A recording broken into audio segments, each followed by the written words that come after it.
talk with you a little bit about FIPs. My name is Lauren Spurrier, and I work at World Wildlife Fund with our Global Oceans Program. And I am here on behalf of Dr. Bill Fox, who is at the IOTC meeting and cannot be here.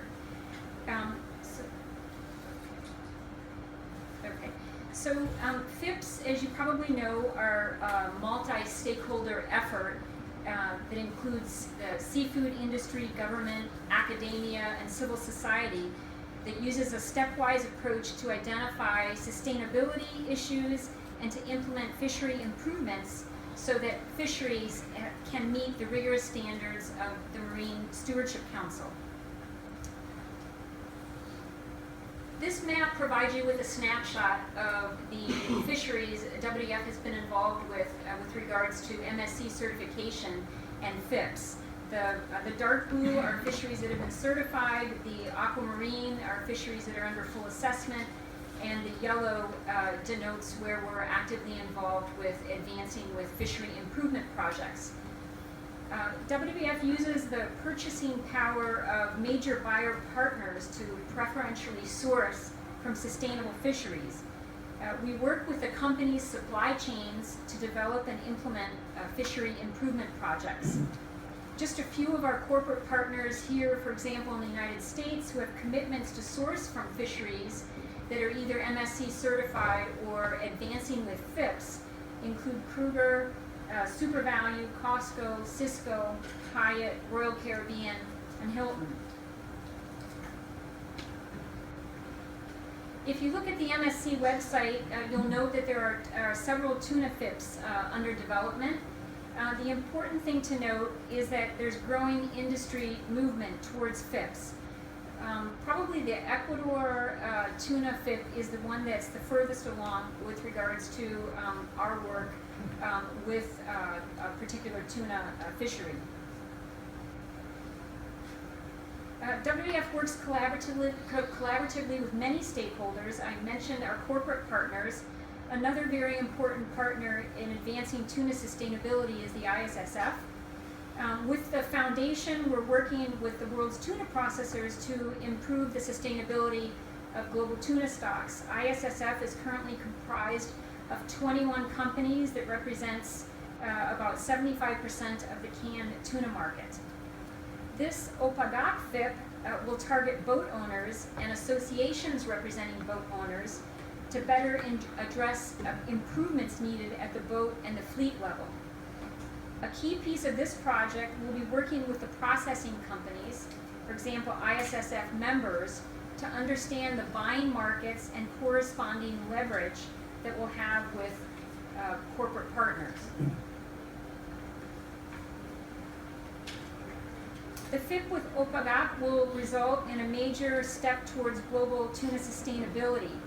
The purpose is to develop a bottom-up global tuna improvement effort that will lead to new FIPs and ultimately MSC certifications.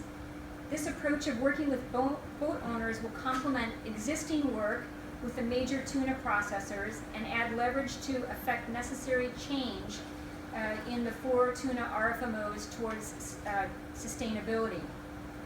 Not only will this FIP initiative allow for an acceleration of policy changes, it will also help fulfill unmet market demand for sustainable tuna and continue to incentivize other fisheries to follow suit.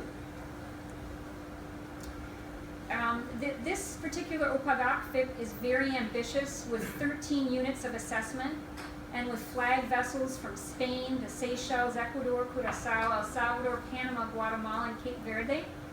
One of the main challenges of this FIP is the proper management of FADs, both for device selectivity and the growth in fishing capacity from the increased efficiency of catching tuna and FADs.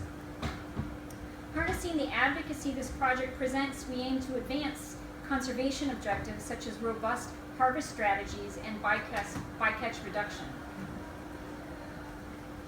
Guillermo's going to get into this when he speaks in a minute, but just so you're familiar, the FIPs are a multi-step process.